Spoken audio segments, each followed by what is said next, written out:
Good evening जी। स्वागत है तुहाडा अपने स्टडी चैनल दे विच।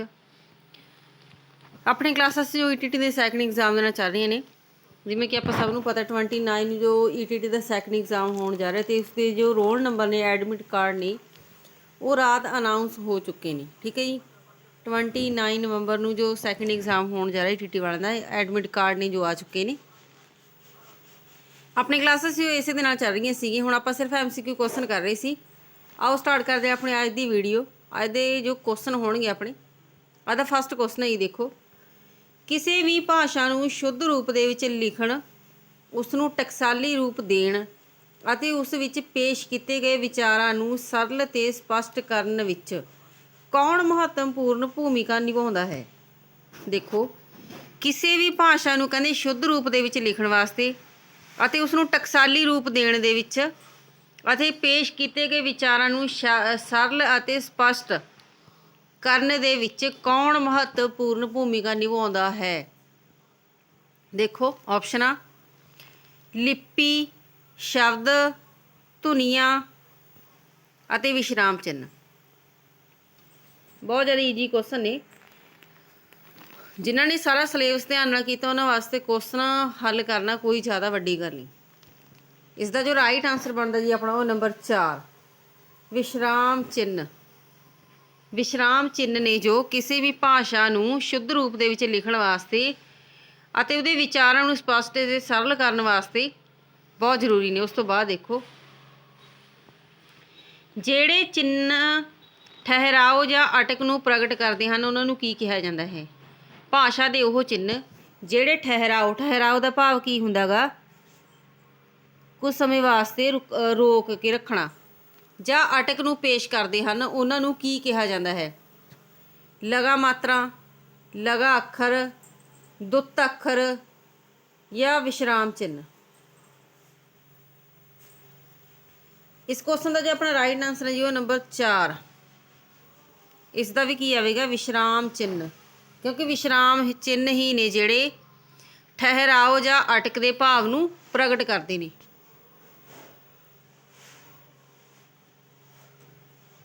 नैक्सट क्वेश्चन देखो, पुरानी पंजाबी विच किस विश्राम चिन्ह की वरतों की जाती सी। ਜਿਹੜੀ ਪੁਰਾਣੀ ਪੰਜਾਬੀ ਸੀ ਉਸ ਦੇ ਵਿੱਚ ਕਿਹੜੇ ਵਿਸ਼ਰਾਮ ਚਿੰਨ੍ਹ ਦੀ ਵਰਤੋਂ ਕੀਤੀ ਜਾਂਦੀ ਸੀ। ਕਾਮੇ ਦੀ, ਡੰਡੀ ਦੀ, ਦੁਬਿੰਦੀ ਦੀ ਜਾਂ ਉਪਰੋਕਤ ਵਿੱਚੋਂ ਕੋਈ ਵੀ ਨਹੀਂ। ਕਾਮਾ ਇਸ ਤਰ੍ਹਾਂ ਲੱਗਦਾ, ਡੰਡੀ ਹੁੰਦੀ ਜਿਹੜੀ ਐਵੇਂ, ਦੁਬਿੰਦੀ ਇਸ ਤਰ੍ਹਾਂ, ਜਾਂ ਕੋਈ ਵੀ ਨਹੀਂ। ਇਸ ਕੁਐਸਚਨ ਦਾ ਜੋ ਆਪਣਾ ਸਹੀ ਆਨਸਰ ਹੈ ਜੀ ਉਹ ਨੰਬਰ 2, ਡੰਡੀ ਦੀ ਵਰਤੋਂ ਹੁੰਦੀ ਸੀ ਪੁਰਾਣੀ ਪੰਜਾਬੀ ਦੇ ਵਿੱਚ। ਡੰਡੀ ਦੀ ਵਰਤੋਂ ਕੀਤੀ ਜਾਂਦੀ ਸੀ। ਨੈਕਸਟ ਕੁਐਸਚਨ ਦੇਖੋ, ਪੰਜਾਬੀ ਵਿਚਲੇ ਵਿਸ਼ਰਾਮ ਚਿੰਨ੍ਹਾਂ ਨੂੰ ਮੁੱਖ ਰੂਪ ਦੇ ਵਿੱਚ ਕਿੰਨੇ ਭਾਗਾਂ ਵਿੱਚ ਵੰਡਿਆ ਗਿਆ ਹੈ। ਪੰਜਾਬੀ ਦੇ ਵਿੱਚ ਜਿਹੜੇ ਵਿਸ਼ਰਾਮ ਚਿੰਨ੍ਹ ਨੇ ਉਹਨਾਂ ਨੂੰ ਮੁੱਖ ਰੂਪ ਦੇ ਵਿੱਚ ਕਿੰਨੇ ਭਾਗਾਂ ਦੇ ਵਿੱਚ ਵੰਡਿਆ ਗਿਆ ਹੈ। 2 ਦੇ ਵਿੱਚ, 3 ਦੇ ਵਿੱਚ, 4 ਦੇ ਵਿੱਚ ਜਾਂ 5 ਦੇ ਵਿੱਚ। ਇਸ ਦਾ ਜੋ ਰਾਈਟ ਆਨਸਰ ਹੈ ਜੀ ਆਪਣਾ, ਦੇਖੋ 4 ਨੰਬਰ ਕੁਐਸਚਨ। इसका सही आंसर है जी अपना नंबर 2, पंजाबी विचले विश्राम चिन्हों को कहते मुख्य रूप के 2 भागों के वंडिया गया। नैक्सट क्वेश्चन देखो, विश्राम चिन्हों का पहला भाग किसनों अंकित करता है। विश्राम चिन्हों का जोड़ा पहला भाग है वो किस चीज़ को अंकित करता। पंजाबी नूं शुद्ध लिखना, पंजाबी उचारण के गुणां नूं, या दोवां नूं, या किसी नूं भी नहीं। दोवां का भाव इन्हां दोवां नूं या किसी नूं भी नहीं। सही आंसर बनता जी नंबर 2, पंजाबी दे उचारण के गुणां नूं। पंजाबी उचारण के गुणां नूं। उस तो बाद देखो, पंजाबी उचारण के गुणां नूं अंकित करने वाले विश्राम चिन्हां की चोण करो। पंजाबी दे उचारण के गुणां नूं अंकित करने वाले विश्राम चिन्हां बारे दसना आपां ने। खड़ी डंडी जो इस तरह हुंदी है, डंडी खड़ी हुई हुंदी है। प्रशासनिक चिन्ह ते विस्मिक चिन्ह, कामा ते बिंदी भाषा, कामा ते बिंदी भाषा, या उपरोक्त सारे। इस क्वेश्चन का जो राइट आंसर बनता जी वो नंबर 4, उपरोक्त सारे। उपरोक्त सारे।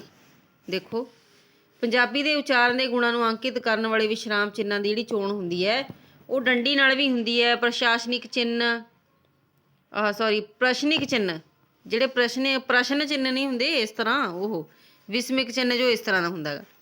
ਕਾਮੇ ਨਾਲ, ਬਿੰਦੀ ਨਾਲ, ਸਭ ਨਾਲ ਹੀ ਹੁੰਦੀ ਹੈ। ਉਸ ਤੋਂ ਬਾਅਦ ਦੇਖੋ ਦੂਸਰੇ ਭਾਗ ਵਿਚਲੇ ਵਿਸ਼ਰਾਮ ਚਿੰਨ੍ਹਾਂ ਦੀ ਚੋਣ ਕਰੋ। ਆਪਾਂ ਸਭ ਤੋਂ ਪਹਿਲਾਂ ਜਿਹੜੇ ਕੀਤੇ ਸੀ ਪਹਿਲੇ ਭਾਗ ਵਾਲੇ, ਹੁਣ ਇੱਥੇ ਆਪਾਂ ਕਰਾਂਗੇ ਦੂਸਰੇ ਭਾਗ ਵਾਲੇ ਵਿਸ਼ਰਾਮ ਚਿੰਨ੍ਹਾਂ ਦੀ ਚੋਣ। ਦੁਬਿੰਦੀ ਡੈਸ਼, ਪੁੱਠੇ ਕਾਮੇ, ਦੁਬਿੰਦੀ ਡੈਸ਼, ਜੋੜਨੀ ਬ੍ਰੈਕਟ, ਛੁੱਟ ਮਰੋੜੀ ਜਾਂ ਬਿੰਦੀ, ਜਾਂ 1 ਅਤੇ 2 ਦੋਵੇਂ, ਜਾਂ ਕੋਈ ਵੀ ਨਹੀਂ। ਦੇਖੋ ਦੂਸਰੇ ਭਾਗ ਵਾਲੇ ਜਿਹੜੇ ਵਿਸ਼ਰਾਮ ਚਿੰਨ੍ਹ ਨੇ ਉਹ ਕਿਹੜੇ ਕਿਹੜੇ ਨੇ। ਇਸ ਦਾ ਜੋ ਰਾਈਟ ਆਂਸਰ ਬਣਦਾ ਜੀ ਆਪਣਾ ਉਹ ਨੰਬਰ 3, 1 ਅਤੇ 2 ਦੋਵੇਂ। ਨੈਕਸਟ ਕੁਐਸਚਨ ਦੇਖੋ, ਡੰਡੀ ਵਿਸ਼ਰਾਮ ਚਿੰਨ੍ਹ ਦੀ ਵਰਤੋਂ ਕਿਸ ਲਈ ਹੁੰਦੀ ਹੈ। ਜੋ ਡੰਡੀ ਦੀ ਆਪਾਂ ਚਿੰਨ੍ਹ ਵਰਤਦੇ ਹਾਂ ਨਾ ਇਸ ਤਰ੍ਹਾਂ ਦਾ, ਉਹ ਕਿਸ ਵਾਸਤੇ ਹੁੰਦਾ ਗਾ। ਪੂਰਨ ਠਹਿਰਾਓ ਤੇ ਪੁੱਛ-ਗਿੱਛ ਲਈ, ਪੂਰਨ ਠਹਿਰਾਓ ਲਈ, ਵਾਕ ਨੂੰ ਅੱਗੇ ਤੋਰਨ ਲਈ, ਜਾਂ ਕੋਈ ਵੀ ਨਹੀਂ। ਆਪਾਂ ਕੀਤਾ ਸੀ ਇਹ ਸਭ ਕੁਝ। ਇਸ ਦਾ ਜੋ ਰਾਈਟ ਆਂਸਰ ਹੈ ਉਹ ਨੰਬਰ 2, ਪੂਰਨ ਠਹਿਰਾਓ ਲਈ। ਭਾਵ ਜਦੋਂ ਕਿਸੇ ਵਾਕ ਨੂੰ ਆਪਾਂ ਪੂਰਾ ਕਰਦੇ ਹਾਂ ਉਸ ਤੋਂ ਬਾਅਦ ਡੰਡੀ ਦਾ ਨਿਸ਼ਾਨ ਲੱਗ ਜਾਂਦਾ ਹੈ ਤਾਂ ਉਹ ਪੂਰਨ ਠਹਿਰਾਓ ਲਈ ਹੁੰਦਾ ਹੈ। ਠੀਕ ਹੈ ਜੀ, ਕਿ ਉਸ ਦੇ ਵਿੱਚ ਕੁਝ ਹੋਰ ਐਡ ਨਹੀਂ ਕੀਤਾ ਜਾਂਦਾ ਜਦੋਂ ਡੰਡੀ ਲੱਗ ਜਾਂਦੀ ਹੈ। ਉਸ ਤੋਂ ਬਾਅਦ ਦੇਖੋ ਪ੍ਰਸ਼ਨ ਚਿੰਨ੍ਹ ਦੀ ਵਰਤੋਂ ਕਿਸ ਲਈ ਹੁੰਦੀ ਹੈ। ਠਹਿਰਾਓ ਲਈ, ਪੁੱਛ-ਗਿੱਛ ਲਈ, ਥੋੜ੍ਹੇ ਸਮੇਂ ਲਈ, ਜਾਂ ਪੂਰਨ ਠਹਿਰਾਓ ਲਈ। ਪ੍ਰਸ਼ਨ ਚਿੰਨ੍ਹ ਜੋ ਇਸ ਤਰ੍ਹਾਂ ਦਾ ਹੁੰਦਾ ਹੈ ਕਿਸ ਲਈ ਹੁੰਦੀ ਹੈ ਇਸ ਦੀ ਵਰਤੋਂ। ਇਸ ਦਾ ਜੋ ਰਾਈਟ ਆਂਸਰ ਬਣਦਾ ਜੀ ਉਹ ਨੰਬਰ 2, ਪੁੱਛ-ਗਿੱਛ ਕਰਨ ਵਾਸਤੇ। ਪੁੱਛ-ਗਿੱਛ, ਠੀਕ ਹੈ ਜੀ, ਜਿਸ ਦੇ ਵਿੱਚ ਜਿਹੜੇ ਵਾਕ ਦੇ ਵਿੱਚ ਕੋਈ ਕੁਐਸਚਨ ਪੁੱਟ ਕੀਤਾ ਜਾਂਦਾ ਹੈ ਨਾ, ਪੁੱਛਿਆ ਜਾਂਦਾ, ਉਸ ਦੇ ਵਿੱਚ ਹੀ ਕੁਐਸਚਨ ਜਿਹੜੀ ਹੁੰਦਾ ਗਾ ਕੁਐਸਚਨ ਮਾਰ ਕੇ ਯੂਜ਼ ਕੀਤਾ ਜਾਂਦਾ। ਉਸ ਤੋਂ ਬਾਅਦ ਦੇਖੋ ਜਜ਼ਬਾਤੀ ਭਾਵਨਾਵਾਂ ਨੂੰ ਪ੍ਰਗਟ ਕਰਨ ਵਾਲੇ ਸ਼ਬਦਾਂ, ਵਾਕਾਂਸ਼ਾਂ ਪਿੱਛੇ ਕਿਹੜੇ ਵਿਸ਼ਰਾਮ ਚਿੰਨ੍ਹ ਦੀ ਵਰਤੋਂ ਕੀਤੀ ਜਾਂਦੀ ਹੈ। ਪ੍ਰਸ਼ਨਿਕ ਚਿੰਨ੍ਹ, ਵਿਸਮਿਕ ਚਿੰਨ੍ਹ, ਅਲਪ ਵਿਰਾਮ, ਜਾਂ ਪੂਰਨ ਵਿਰਾਮ। ਜਜ਼ਬਾਤੀ ਭਾਵਨਾਵਾਂ ਪ੍ਰਗਟ ਕਰਨ ਵਾਲੇ ਸ਼ਬਦਾਂ, ਵਾਕਾਂਸ਼ਾਂ ਪਿੱਛੇ ਕਿਹੜੇ ਵਿਸ਼ਰਾਮ ਚਿੰਨ੍ਹ ਦੀ ਵਰਤੋਂ ਕੀਤੀ ਜਾਂਦੀ ਹੈ। ਬਹੁਤ ਜ਼ਿਆਦਾ ਈਜ਼ੀ ਕੁਐਸਚਨ ਹੈ। ਦੇਖੋ ਰਾਈਟ ਨੰਬਰ 2, ਵਿਸਮਿਕ ਚਿੰਨ੍ਹ। ਵਿਸਮਕ ਜਜ਼ਬਾਤੀ ਉਹੀ ਹੁੰਦੇ ਨੇ, ਕਿਸੇ ਖੁਸ਼ੀ ਦਾ, ਉਲਾਸ ਦਾ, ਹੈ ਨਾ, ਉਹ ਚੀਜ਼ਾਂ। ਉਸ ਤੋਂ ਬਾਅਦ ਦੇਖੋ ਥੋੜ੍ਹੇ ਜਿਹੇ ਠਹਿਰਾਓ ਲਈ ਕਿਹੜੇ ਵਿਸ਼ਰਾਮ ਚਿੰਨ੍ਹ ਦੀ ਵਰਤੋਂ ਕੀਤੀ ਜਾਂਦੀ ਹੈ। ਪੂਰਨ ਠਹਿਰਾਓ ਲਈ ਤਾਂ ਆਪਾਂ ਕੀਤੀ ਸੀ ਡੰਡੀ ਦੀ ਵਰਤੋਂ। ਹੁਣ ਇੱਥੇ ਆ ਗਈ ਥੋੜ੍ਹੇ ਠਹਿਰਾਓ ਲਈ। ਡੰਡੀ ਲਈ, ਡੰਡੀ ਦੀ, ਕਾਮੇ ਦੀ, ਦੁਬਿੰਦੀ ਜਾਂ ਉਪਰੋਕਤ ਵਿੱਚੋਂ ਕਿਸੇ ਦੀ ਵੀ ਨਹੀਂ। ਦੇਖੋ ਡੰਡੀ ਦੀ ਵਰਤੋਂ ਹੁੰਦੀ ਹੈ, ਕਾਮੇ ਦੀ ਹੁੰਦੀ ਹੈ, ਦੁਬਿੰਦੀ ਦੀ ਹੁੰਦੀ ਹੈ, ਕਿਸੇ ਦੀ ਵੀ ਨਹੀਂ। ਇਸ ਦਾ ਜੋ ਰਾਈਟ ਆਂਸਰ ਬਣਦਾ ਜੀ ਉਹ ਨੰਬਰ 2, ਕਾਮੇ ਦੀ। ਕਿਉਂਕਿ ਆਪਾਂ ਪਹਿਲਾਂ ਵੀ ਕੀਤਾ ਹੋਇਆ ਕਿ ਡੰਡੀ ਦੀ ਵਰਤੋਂ ਹੁੰਦੀ ਜੇ ਪੂਰਨ ਠਹਿਰਾਓ ਲਈ, ਪਰ ਜਿਹੜੀ ਕਾਮੇ ਦੀ ਹੁੰਦੀ ਉਸ ਤੋਂ ਘੱਟ ਦੀ ਹੁੰਦੀ ਹੈ। ਉਸ ਤੋਂ ਬਾਅਦ ਦੇਖੋ ਹੇਠ ਲਿਖਿਆਂ ਵਿੱਚੋਂ ਸਹੀ ਵਾਕ ਚੁਣੋ। ਸਹੀ ਵਾਕ ਚੁਣਨਾ ਆਪਾਂ ਡੰਡੀ ਦੇ ਤੌਰ 'ਤੇ, ਕਾਮੇ ਦੇ ਤੌਰ 'ਤੇ। ਠੀਕ ਹੈ ਜੀ। ਉਹ ਵਿਦਿਆਰਥੀ ਜੋ ਬੜਾ ਮਿਹਨਤੀ ਸੀ ਪਾਸ ਹੋ ਗਿਆ। ਹੁਣ ਇੱਥੇ ਆਪਾਂ ਨੇ ਇਹ ਦੇਖਣਾ ਕਿ ਕਿਹੜੇ ਵਾਕ ਦੀ ਸਹੀ ਬਣਾਵਟ ਹੈ। ਕਿ ਕਾਮੇ ਵੀ ਸਹੀ ਲੱਗੇ ਹੋਏ ਨੇ, ਹੈ ਨਾ, ਕਿੱਥੇ 1 ਲੱਗਣਾ ਸੀ ਜਾਂ ਕਿੱਥੇ 2 ਲੱਗਣੇ ਸੀ। ਜਿਹੜੇ ਇਹ ਵਾਕ ਨੇ ਆਪਣੇ, ਇਹਨਾਂ ਦੇ ਵਿੱਚ ਆਪਾਂ ਇਹੀ ਦੇਖਣਾ ਹੁੰਦਾ ਕਿ ਕਿਹੜੇ ਵਾਕ ਦੀ ਸਹੀ ਬਣਾਵਟ ਹੈ। ਭਾਵ ਜੋ ਇਹ ਚਿੰਨ੍ਹਾਂ ਦੀ ਵਰਤੋਂ ਹੋਈ ਹੈ ਇੱਥੇ, ਕਿਹੜਾ ਵਾਕ ਸਹੀ ਹੈ। ਇਸ ਦਾ ਜੋ ਰਾਈਟ ਆਂਸਰ ਬਣਦਾ ਜੀ ਉਹ ਨੰਬਰ 1, ਜੋ ਪਹਿਲਾ ਵਾਕ ਹੈ ਇਹ ਬਿਲਕੁਲ ਸਹੀ ਹੈ। ਉਹ ਵਿਦਿਆਰਥੀ ਜੋ ਬੜਾ ਮਿਹਨਤੀ ਸੀ ਪਾਸ ਹੋ ਗਿਆ। ਬਾਕੀ ਦੇ ਕੀ ਨੇ, ਗਲਤ ਨੇ। ਉਸ ਤੋਂ ਬਾਅਦ ਦੇਖੋ ਇੱਕ ਮੈਂ ਤੁਹਾਨੂੰ ਪਹਿਲਾਂ ਦੱਸਿਆ ਸੀ ਨਾ ਕਿ ਜਿਹੜੇ ਪੁੱਠੇ ਕਾਮੇ ਨੇ ਕਿੱਥੇ ਯੂਜ਼ ਹੁੰਦੇ ਨੇ। ਕਿਸੇ ਦੀ ਵਾਕ ਨੂੰ ਜਿਉਂਦਾ ਤਿਉਂ ਲਿਖਣ ਲਈ, ਭਾਵ ਕਿਸੇ ਦੇ ਸ਼ਬਦਾਂ ਨੂੰ ਜਾਂ ਕਿਸੇ ਵੀ ਵਾਕ ਨੂੰ ਜਿਵੇਂ ਆਪਾਂ ਨੂੰ ਦਿੱਤਾ ਹੁੰਦਾ ਹੈ ਕਾਪੀ ਕਰਨਾ, ਭਾਵ ਨਕਲ ਕਰਕੇ ਲਿਖਣ ਵਾਸਤੇ, ਉਵੇਂ ਹੀ ਵਰਤੋਂ ਹੁੰਦੀ ਹੈ ਉਸਦੀ। ਡੰਡੀ ਤੋਂ ਘੱਟ ਅਤੇ ਕਾਮੇ ਤੇ ਵੱਧ, ਡੰਡੀ ਤੋਂ ਘੱਟ ਅਤੇ ਕਾਮੇ ਤੋਂ ਵੱਧ ਕੇ ਜੋ ਠਹਿਰਾਓ ਨੂੰ ਪ੍ਰਗਟ ਕਰਦਾ ਹੈ, ਉੱਥੇ ਜਿਹੜੇ ਕਿਹੜੇ ਚਿੰਨ੍ਹ ਦੀ ਵਰਤੋਂ ਕੀਤੀ ਜਾਂਦੀ ਹੈ। ਪੁੱਠੇ ਕਾਮੇ, ਬਿੰਦੀ ਕਾਮਾ, ਡੰਡੀ ਕਾਮਾ, ਜਾਂ ਉਪਰੋਕਤ ਕੋਈ ਵੀ ਨਹੀਂ। ਇਹ ਸਭ ਆਪਾਂ ਕੀਤਾ ਹੋਇਆ। ਇਸ ਦਾ ਜੋ ਰਾਈਟ ਆਂਸਰ ਜੀ ਉਹ ਨੰਬਰ 2, ਬਿੰਦੀ ਕਾਮਾ। ਪੂਰਨ ਠਹਿਰਾਓ ਡੰਡੀ, ਉਸ ਤੋਂ ਅੱਧ ਇਕੱਲਾ ਕੌਮਾ ਤੇ ਹੁਣ ਦੇਖੋ ਡੰਡੀ ਤੇ ਕਾਮੇ ਤੋਂ ਜਿਹੜਾ ਵੱਧਦਾ ਹੁੰਦਾਗਾ ਉਹ ਕੀ ਹੋ ਗਿਆ, ਬਿੰਦੀ ਕਾਮਾ। ਉਸ ਤੋਂ ਬਾਅਦ ਦੇਖੋ ਕਿਸੇ ਵਾਕ ਵਿੱਚ ਦੋ ਹਿੱਸੇ ਹੋਣ। ਹੁਣ ਦੇਖੋ ਜਿਵੇਂ ਆਪਾਂ ਨੂੰ ਇੱਕ ਵਾਕ ਦਿੱਤਾ ਹੋਇਆਗਾ, ਜਦੋਂ ਉਸ ਵਾਕ ਦੇ ਦੋ ਹਿੱਸੇ ਹੋਣ, ਜਦੋਂ ਇੱਕ ਵਾਕ ਦੇ ਦੋ ਹਿੱਸੇ ਹੋਣ, ਪਹਿਲਾ ਹਿੱਸਾ ਆਪਣੇ ਆਪ ਅਰਥਾਂ ਵਿੱਚ ਪੂਰਾ ਹੋਵੇ ਅਤੇ ਦੂਸਰਾ ਹਿੱਸਾ ਪਹਿਲੇ ਦੀ ਵਿਆਖਿਆ ਕਰੇ, ਤਾਂ ਉਸ ਨੂੰ ਨਿਖੇੜਨ ਦੇ ਲਈ ਪਹਿਲੇ ਜਿਹੜੇ ਹਿੱਸੇ ਦੇ ਅੰਤ ਵਿੱਚ ਕਿਸ ਚੀਜ਼ ਦੀ ਵਰਤੋਂ ਕੀਤੀ ਜਾਵੇਗੀ? ਬਿੰਦੀ ਦੀ, ਡੰਡੀ ਦੀ, ਦੁਬਿੰਦੀ ਦੀ ਜਾਂ ਦੁਬਿੰਦੀ ਡੈਸ਼। ਹੁਣ ਦੇਖੋ ਕੱਲੀ ਬਿੰਦੀ ਜਾਂ ਡੰਡੀ ਜਾਂ ਦੁਬਿੰਦੀ ਡੈਸ਼, ਇਸ ਤਰ੍ਹਾਂ ਕਿਹੜੇ ਚਿੰਨ੍ਹ ਦੀ ਵਰਤੋਂ ਕੀਤੀ ਜਾਵੇਗੀ? ਇਸ ਕੁਐਸਚਨ ਦਾ ਜੋ ਰਾਈਟ ਆਨਸਰ ਬਣਦਾ ਜੀ ਆਪਣਾ ਉਹ ਨੰਬਰ 3, ਦੁਬਿੰਦੀ ਦੀ ਵਰਤੋਂ ਕੀਤੀ ਜਾਵੇਗੀ। ਦੁਬਿੰਦੀ ਦੀ ਆਪਾਂ ਸਭ ਕੀਤਾ ਹੋਇਆ। ਉਸ ਤੋਂ ਬਾਅਦ ਦੇਖੋ ਹੇਠ ਲਿਖਿਆਂ ਵਿੱਚੋਂ ਡੈਸ਼ ਚਿੰਨ੍ਹ ਦੀ ਪਛਾਣ ਕਰੋ। ਜਿਹੜਾ ਇਹ ਚਿੰਨ੍ਹ ਦਿੱਤਾ ਹੋਇਆ ਨਾ ਆਪਾਂ ਨੂੰ ਇੱਥੇ, ਇਸ ਚਿੰਨ੍ਹ ਦੀ ਆਪਾਂ ਨੇ ਪਛਾਣ ਕਰਨੀ ਹੈ। ਡੈਸ਼ ਹੈ, ਡੈਸ਼ ਬਿੰਦੀ ਹੈ, ਬ੍ਰੈਕਟ ਹੈ ਜਾਂ ਦੁਬਿੰਦੀ ਡੈਸ਼ ਹੈ। ਇਸ ਦਾ ਜੋ ਰਾਈਟ ਆਨਸਰ ਹੈ ਜੀ ਉਹ ਨੰਬਰ 1 ਡੈਸ਼। ਆਪਾਂ ਉਸ ਦਿਨ ਵੀ ਕੀਤਾ ਸੀ, ਜਿਹੜਾ ਡੈਸ਼ ਹੁੰਦਾ ਗਾ ਉਹ ਛੋਟਾ ਹੁੰਦਾ ਥੋੜਾ, ਹੈ ਨਾ, ਤੇ ਜਿਹੜੀ ਜੋੜਨੀ ਹੁੰਦੀ ਹੈ ਥੋੜੀ ਜਿਹੀ ਵੱਡੀ ਹੁੰਦੀ ਹੈ ਉਹ ਨਾ। ਉਸ ਤੋਂ ਬਾਅਦ ਦੇਖੋ ਸੀਤਾ ਮੈਂ ਨਾਲ ਜਾਵਾਂਗੀ। ਸੀਤਾ ਮੈਂ ਨਾਲ ਜਾਵਾਂਗੀ, ਇਸ ਵਾਕ ਵਿੱਚ ਕਿਹੜੇ ਵਿਸ਼ਰਾਮ ਚਿੰਨ੍ਹ ਦੀ ਵਰਤੋਂ ਕੀਤੀ ਗਈ ਹੈ? ਕਿਹੜੇ ਵਿਸ਼ਰਾਮ ਚਿੰਨ੍ਹ ਦੀ ਵਰਤੋਂ ਕੀਤੀ ਗਈ ਹੈ? ਸੀਤਾ ਤੋਂ ਬਾਅਦ ਜਿਹੜੇ ਉਹ ਲੱਗਿਆ ਹੋਇਆ ਨਾ ਚਿੰਨ੍ਹ ਦੀ ਵਰਤੋਂ ਕੀਤੀ ਗਈ ਹੈ, ਉਸ ਚੀਜ਼ ਬਾਰੇ ਦੱਸਣਾ ਆਪਾਂ। ਦੇਖੋ ਜੋ ਨਾਮ ਦਿੱਤਾ ਹੋਇਆ ਅੱਗੇ ਸੀਤਾ, ਉਸ ਦੇ ਨਾਲ ਜਿਹੜੇ ਚਿੰਨ੍ਹ ਦੀ ਵਰਤੋਂ ਹੋਈ ਹੈ ਉਸ ਚਿੰਨ੍ਹ ਬਾਰੇ ਦੱਸਣਾ ਆਪਾਂ ਨੇ। ਡੰਡੀ ਹੈ, ਡੈਸ਼ ਹੈ, ਦੁਬਿੰਦੀ ਹੈ ਜਾਂ ਕੰਮ ਹੈ। ਬਹੁਤ ਜ਼ਿਆਦਾ ਈਜ਼ੀ ਕੁਐਸਚਨ ਹੈ। ਦੇਖੋ ਰਾਈਟ ਆਨਸਰ ਨੰਬਰ 2 ਡੈਸ਼। ਹੁਣ ਇਹਨਾਂ ਦੇ ਵਿੱਚ ਨਾ ਕਈ ਬੱਚੇ ਕਨਫਿਊਜ਼ ਹੋ ਜਾਂਦੇ ਨੇ ਕਿ ਡੈਸ਼ ਕਿਹੜਾ ਹੁੰਦਾ, ਜੋੜਨੀ ਕਿਹੜੀ ਹੁੰਦੀ ਹੈ ਨਾ। ਕਲੀਅਰ ਕਰ ਲਓ ਇਹਨਾਂ ਨੂੰ।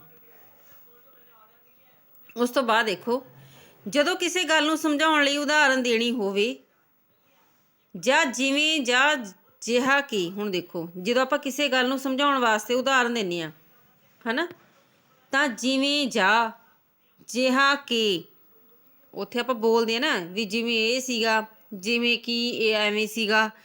ਇਹ ਸ਼ਬਦਾਂ ਦੇ ਬਾਅਦ ਦੇ ਵਿੱਚ ਕਿਸ ਵਿਸ਼ਰਾਮ ਚਿੰਨ੍ਹ ਦੀ ਵਰਤੋਂ ਕੀਤੀ ਜਾਂਦੀ ਹੈ? ਦੁਬਿੰਦੀ ਦੀ, ਡੈਸ਼ ਦੀ, ਕਾਮੇ ਦੀ ਜਾਂ ਛੁੱਟ ਮਰੋੜੀ ਦੀ। ਇਸ ਕੁਐਸਚਨ ਦਾ ਜੋ ਰਾਈਟ ਆਨਸਰ ਬਣਦਾ ਜੀ ਉਹ ਨੰਬਰ 2 1 ਦੁਬਿੰਦੀ ਦੀ। ਦੁਬਿੰਦੀ ਦੀ ਵਰਤੋਂ ਕੀਤੀ ਜਾਂਦੀ ਹੈ। ਠੀਕ ਹੈ ਜੀ। ਉਸ ਤੋਂ ਬਾਅਦ ਦੇਖੋ ਜਿਹੜਾ ਚਿੰਨ੍ਹ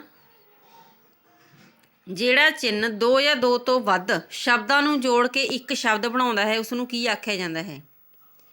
ਜਿਹੜਾ ਚਿੰਨ੍ਹ 2 ਜਾਂ 2 ਤੋਂ ਵੱਧ ਸ਼ਬਦਾਂ ਨੂੰ ਜੋੜ ਕੇ ਇੱਕ ਚਿੰਨ੍ਹ ਬਣਾਉਂਦਾ ਹੈ ਉਸ ਨੂੰ ਕੀ ਆਖਿਆ ਜਾਂਦਾ ਹੈ? ਦੁਬਿੰਦੀ ਡੈਸ਼, ਜੋੜਨੀ ਜਾਂ ਇਕੱਲਾ ਡੈਸ਼ ਜਾਂ ਦੁਬਿੰਦੀ। ਇਸ ਦਾ ਜੋ ਰਾਈਟ ਆਨਸਰ ਬਣਦਾ ਜੀ ਉਹ ਨੰਬਰ 2 ਜੋੜਨੀ। ਇਸ ਦਾ ਜੋ ਰਾਈਟ ਆਨਸਰ ਬਣਦਾ ਜੋੜਨੀ ਹੈ। ਠੀਕ ਹੈ। ਉਸ ਤੋਂ ਬਾਅਦ ਦੇਖੋ ਕਿਹੜਾ ਵਿਸ਼ਰਾਮ ਚਿੰਨ੍ਹ ਕਿਸੇ ਸ਼ਬਦ ਭੇਦ ਦੇ ਵੱਖ-ਵੱਖ ਹਿੱਸਿਆਂ ਨੂੰ ਕ੍ਰਮਵਾਰ ਦੱਸਦਾ ਹੈ? ਕਿਹੜਾ ਵਿਸ਼ਰਾਮ ਚਿੰਨ੍ਹ ਹੈ ਜਿਹੜਾ ਕਿਸੇ ਸ਼ਬਦ ਭੇਦ ਦੇ ਵੱਖ-ਵੱਖ ਹਿੱਸਿਆਂ ਨੂੰ ਕ੍ਰਮਵਾਰ ਦੱਸਦਾ ਹੈ? ਕਾਮਾ, ਦੁਬਿੰਦੀ, ਬ੍ਰੈਕਟ ਜਾਂ ਪੁੱਠੇ ਕਾਮੇ। ਇਸ ਦਾ ਜਿਹੜਾ ਰਾਈਟ ਆਨਸਰ ਹੈ ਜੀ ਉਹ ਨੰਬਰ 3 ਬ੍ਰੈਕਟ। ਠੀਕ ਹੈ। ਉਸ ਤੋਂ ਬਾਅਦ ਦੇਖੋ ਪੰਜਾਬੀ ਵਿੱਚ ਅੰਕਾਂ ਅੱਗੇ, ਡਿਗਰੀਆਂ ਅੱਗੇ ਜਾਂ ਕਿਤਾਬਾਂ ਦੇ ਸੰਖੇਪ ਅੱਗੇ ਕਿਹੜੇ ਵਿਸ਼ਰਾਮ ਚਿੰਨ੍ਹ ਦੀ ਵਰਤੋਂ ਕੀਤੀ ਜਾਂਦੀ ਹੈ? ਹੁਣ ਦੇਖੋ ਸਿੱਧਾ ਜਿਹਾ ਪੰਜਾਬੀ ਦੇ ਵਿੱਚ ਆਪਾਂ ਜਿਹੜੇ ਡਿਗਰੀਆਂ ਹੁੰਦੀਆਂ ਨੇ ਨਾ, ਜਿਵੇਂ BA, ਇੱਕ ਤਾਂ ਲਿਖਾਈ ਵਿੱਚ ਜ਼ਿਆਦਾ ਸੋਹਣੀ ਹੈ ਮੇਰੀ, BA, MA, ਇਹਨਾਂ ਦੇ ਵਿੱਚ ਹੈ ਨਾ ਡਿਗਰੀਆਂ ਦੇ ਵਿੱਚ ਜਾਂ ਕਿਤਾਬਾਂ ਦੇ ਸੰਖੇਪ ਰੂਪ ਜਾਂ ਜਿਵੇਂ ਕਿਤਾਬਾਂ ਦੇ ਨਾਮ ਦੱਸਣੇ ਹੋਣ, ਇਹਨਾਂ ਦੇ ਅੱਗੇ ਜਿਹੜੇ ਵਿਸ਼ਰਾਮ ਚਿੰਨ੍ਹ ਦੀ ਵਰਤੋਂ ਹੁੰਦੀ ਹੈ ਉਹ ਕਿਹੜਾ ਹੁੰਦਾ ਗਾ? ਜੋੜਨੀ, ਡੈਸ਼, ਬਿੰਦੀ ਜਾਂ ਉਪਰੋਕਤ ਸਾਰੇ। ਜੋੜਨੀ, ਡੈਸ਼, ਬਿੰਦੀ ਜਾਂ ਉਪਰੋਕਤ ਸਾਰੇ। ਇਸ ਦਾ ਜਿਹੜਾ ਰਾਈਟ ਆਨਸਰ ਬਣਦਾ ਜੀ ਉਹ ਨੰਬਰ 3 ਬਿੰਦੀ। ਬਿੰਦੀ ਉਹ ਪੈਂਦੀ ਹੈ ਨਾ। ਹੁਣ ਦੇਖੋ ਜਿਵੇਂ ਆਪਾਂ BA ਲਿਖਦੇ ਹਾਂ, BA ਦੇ ਵਿੱਚ ਬਿੰਦੀ ਆ ਗਈ, MA ਲਿਖ ਲਓ, MA ਦੇ ਵਿੱਚ ਵੀ ਬਿੰਦੀ ਆ ਗਈ।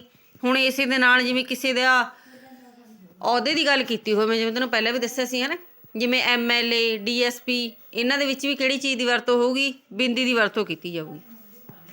ਉਸ ਤੋਂ ਬਾਅਦ ਦੇਖੋ, ਜਦੋਂ ਕਿਸੇ ਸ਼ਬਦ ਦਾ ਕੋਈ ਅੱਖਰ ਛੱਡ ਦਿੱਤਾ ਜਾਵੇ ਤਾਂ ਉਸ ਨੂੰ ਠੀਕ ਤਰ੍ਹਾਂ ਪ੍ਰਗਟ ਕਰਨ ਲਈ ਕਿਹੜੇ ਚਿੰਨ੍ਹ ਦੀ ਵਰਤੋਂ ਕੀਤੀ ਜਾਂਦੀ ਹੈ? ਡੈਸ਼, ਦੁਬਿੰਦੀ, ਛੁੱਟ ਮਰੋੜੀ ਜਾਂ ਉਪਰੋਕਤ ਵਿੱਚੋਂ ਕੋਈ ਵੀ ਨਹੀਂ।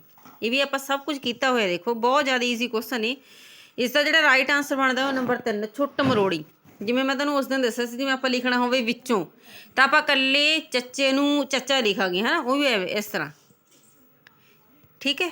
ਉਸ ਤੋਂ ਬਾਅਦ ਦੇਖੋ, ਹੇਠ ਲਿਖਿਆਂ ਵਿੱਚੋਂ ਸਹੀ ਵਾਕ ਦੀ ਚੋਣ ਕਰੋ। ਸਹੀ ਵਾਕ ਦੀ ਚੋਣ ਕਰਨੀ ਹੈ। ਇਸ ਤਰ੍ਹਾਂ ਦੇ ਕੁਐਸਚਨ ਜ਼ਿਆਦਾ ਆਉਂਦੇ ਨੇ ਪੇਪਰਾਂ ਦੇ ਵਿੱਚ, ਇਸ ਕਰਕੇ ਇਹਨਾਂ ਨੂੰ ਥੋੜ੍ਹਾ ਧਿਆਨ ਨਾਲ ਦੇਖੋ। ਜਿਹੜੇ ਇਹ ਦਿੱਤੇ ਹੋਏ ਨੇ ਨਾ, ਜਿਵੇਂ ਤੁਹਾਡੇ ਬ੍ਰੈਕਟ ਹੁੰਦੇ ਨੇ, ਕਾਮੇ ਹੁੰਦੇ ਨੇ, ਡੰਡੀ ਹੁੰਦੀ ਹੈ ਨਾ, ਇਹਨਾਂ ਚੀਜ਼ਾਂ ਨੂੰ ਥੋੜ੍ਹਾ ਧਿਆਨ ਨਾਲ ਦੇਖੋ ਕਿ ਕਿੱਥੇ ਯੂਜ਼ ਹੁੰਦੀਆਂ ਨੇ ਇਹ ਚੀਜ਼ਾਂ। ਇਸ ਦਾ ਜਿਹੜਾ ਰਾਈਟ ਆਂਸਰ ਬਣਦਾ ਜੀ ਉਹ ਨੰਬਰ 1, ਪਤਾ ਨਹੀਂ ਸਾਹਬ। ਹੁਣ ਦੇਖੋ ਇਹ ਸਹੀ ਵਾਕ ਬਣਦਾ ਇਸ ਦਾ। ਉਸ ਤੋਂ ਬਾਅਦ ਦੇਖੋ,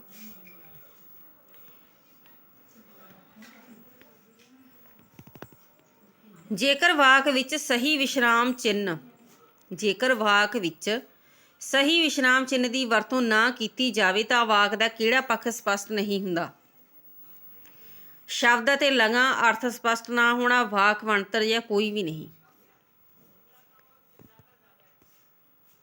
ਇਸ ਦਾ ਜਿਹੜਾ ਰਾਈਟ ਆਂਸਰ ਹੈ ਜੀ ਆਪਣਾ ਉਹ ਨੰਬਰ 2, ਅਰਥ ਸਪਸ਼ਟ ਨਾ ਹੋਣਾ। ਅਰਥ ਸਪਸ਼ਟ ਨਾ ਹੋਣਾ। ਉਸ ਤੋਂ ਬਾਅਦ ਦੇਖੋ, ਖੁਸ਼ੀ, ਹੈਰਾਨੀ, ਸਤਿਕਾਰ ਆਦਿ ਦੇ ਭਾਵਾਂ ਨੂੰ ਪ੍ਰਗਟ ਕਰਨ ਲਈ ਕਿਹੜਾ ਚਿੰਨ੍ਹ ਵਰਤਿਆ ਜਾਂਦਾ ਹੈ? ਬਹੁਤ ਜ਼ਿਆਦਾ ਈਜ਼ੀ ਹੈ। ਹੈਰਾਨੀ, ਖੁਸ਼ੀ, ਸਤਿਕਾਰ ਆਦਿ ਦੇ ਭਾਵਾਂ ਨੂੰ ਪ੍ਰਗਟ ਕਰਨ ਵਾਸਤੇ ਕਿਹੜਾ ਚਿੰਨ੍ਹ ਵਰਤਿਆ ਜਾਂਦਾ ਹੈਗਾ? ਵਿਸ਼ਰਾਮ ਚਿੰਨ੍ਹ ਦੀ ਹੀ ਵਰਤੋਂ ਹੁੰਦੀ ਹੈ ਇੱਥੇ। ਉਸ ਤੋਂ ਬਾਅਦ ਦੇਖੋ, ਕਿਹੜੀ ਰਚਨਾ ਵਿੱਚ ਤੁਕ ਦੇ ਪਿੱਛੋਂ 2 ਡੰਡੀਆਂ ਦਾ ਪੂਰਨ ਵਿਸ਼ਰਾਮ ਚਿੰਨ੍ਹ ਲੱਗਦਾ ਹੈ? ਕਿਹੜੀ ਰਚਨਾ ਹੁੰਦੀ ਹੈ ਜਿਹਦੇ ਵਿੱਚ ਤੁਕ ਤੋਂ ਪਿੱਛੋਂ 2 ਡੰਡੀਆਂ ਦਾ ਜਿਹੜਾ ਪੂਰਨ ਵਿਸ਼ਰਾਮ ਚਿੰਨ੍ਹ ਲੱਗਦਾ? ਕਵਿਤਾ, ਕਾਫੀ, ਗੁਰਬਾਣੀ ਜਾਂ ਕੋਈ ਵੀ ਨਹੀਂ। ਕਵਿਤਾ, ਕਾਫੀ, ਗੁਰਬਾਣੀ ਜਾਂ ਕੋਈ ਵੀ ਨਹੀਂ। ਦੇਖੋ ਬਹੁਤ ਜ਼ਿਆਦਾ ਇਹੋ ਜਿਹੇ ਕੁਐਸਚਨ ਹੁੰਦੇ ਨੇ, ਬਹੁਤ ਜ਼ਿਆਦਾ ਆਉਂਦੇ ਨੇ ਪੇਪਰਾਂ ਦੇ ਵਿੱਚ। ਭਾਵ ਕਿ ਉਹ ਕਿਹੜੀ ਤੁਕ ਹੁੰਦੀ ਹੈ ਜਿਹਦੇ ਵਿੱਚ ਇੱਕ ਲਾਈਨ ਨੂੰ ਪੂਰੀ ਕਰਨ ਤੋਂ ਬਾਅਦ 2 ਡੰਡੀਆਂ ਦੀ ਵਰਤੋਂ ਕੀਤੀ ਜਾਂਦੀ ਹੈ? ਕਵਿਤਾ, ਕਾਫੀ, ਗੁਰਬਾਣੀ ਜਾਂ ਉਪਰੋਕਤ ਵਿੱਚੋਂ ਕੋਈ ਵੀ ਨਹੀਂ। ਇਸ ਦਾ ਜਿਹੜਾ ਰਾਈਟ ਆਂਸਰ ਬਣਦਾ ਜੀ ਉਹ ਨੰਬਰ 3, ਗੁਰਬਾਣੀ ਦੇ ਵਿੱਚ ਇਸ ਚੀਜ਼ ਦੀ ਵਰਤੋਂ ਕੀਤੀ ਜਾਂਦੀ ਹੈ। ਉਸ ਤੋਂ ਬਾਅਦ ਦੇਖੋ, ਹੇਠ ਲਿਖੇ ਕਿਹੜੇ ਵਾਕ ਵਿੱਚ 3 ਵਿਅਕਤੀਆਂ ਦੇ ਹੋਣ ਦਾ ਬੋਧ ਵਿਸ਼ਰਾਮ ਚਿੰਨ੍ਹ ਦੁਆਰਾ ਹੋ ਰਿਹਾ ਹੈ? ਨਿਰੰਜਨ ਸਿੰਘ। ਹੁਣ ਦੇਖੋ ਇਹ ਵਿਸ਼ਰਾਮ ਚਿੰਨ੍ਹ ਆਪਾਂ ਨੂੰ ਦੱਸੂਗਾ ਕਿ ਕਿਹੜੇ ਵਾਕ ਦੇ ਵਿੱਚ 3 ਵਿਅਕਤੀਆਂ ਦੇ ਹੋਣ ਦਾ ਜਿਹੜਾ ਆਪਾਂ ਨੂੰ ਬੋਧ ਹੋ ਰਿਹਾ ਹੈਗਾ, ਹੈ ਨਾ, ਦੱਸਿਆ ਜਾ ਰਿਹਾ ਹੈਗਾ। ਹੁਣ ਇਹਦਾ ਜਿਹੜਾ ਰਾਈਟ ਆਂਸਰ ਬਣਦਾ ਆਪਣਾ 26 ਦਾ, ਤੁਸੀਂ ਖੁਦ ਹੀ ਦੇਖੋ। ਨਿਰੰਜਨ ਤੋਂ ਬਾਅਦ ਕੌਮਾ ਸ਼ੇਰ ਸਿੰਘ, ਇਹ ਵੀ ਨਹੀਂ ਬਣਦਾ ਆਪਣਾ ਪਹਿਲਾ ਜਿਹੜਾ, ਹੈ ਨਾ, ਪਹਿਲਾ ਵੀ ਨਹੀਂ ਬਣ ਰਿਹਾ, ਸੈਕਿੰਡ ਵੀ ਨਹੀਂ ਬਣ ਰਿਹਾ, ਤੇ ਇਹ ਵੀ ਨਹੀਂ ਬਣ ਰਿਹਾ। Right answer 4th। So thank you ਜੀ ਅੱਜ ਦੀ ਵੀਡੀਓ ਵਾਸਤੇ। ਵੱਧ ਤੋਂ ਵੱਧ ਲਾਈਕ, ਸ਼ੇਅਰ ਅਤੇ ਕਮੈਂਟ ਜ਼ਰੂਰ ਕਰਨਾ। ਮਿਲਦੇ ਕੱਲ੍ਹ ਨੂੰ ਇੱਕ ਨਵੀਂ ਵੀਡੀਓ ਦੇ ਨਾਲ। ਕੋਸ਼ਿਸ਼ ਕਰਾਂਗੇ ਕਿ ਹੁਣ ਜਿੰਨੇ ਕੁ ਦਿਨ ਵੀ ਰਹਿ ਗਏ ਪੇਪਰ ਦੇ ਵਿੱਚ, ਸਿਰਫ 4-5 ਕੁ ਦਿਨ, ਜ਼ਿਆਦਾ ਤੋਂ ਜ਼ਿਆਦਾ ਕੁਐਸਚਨ ਜਿਹੜੇ ਤੁਹਾਨੂੰ ਕਰਵਾਏ ਜਾਣ। ਸੋ ਮਿਲਦੇ ਹਾਂ ਕੱਲ੍ਹ ਨੂੰ ਇੱਕ ਨਵੀਂ ਵੀਡੀਓ ਦੇ ਨਾਲ। ਸੋ ਉਸ ਤਦ ਤੱਕ ਲਈ thank you, take care, bye bye.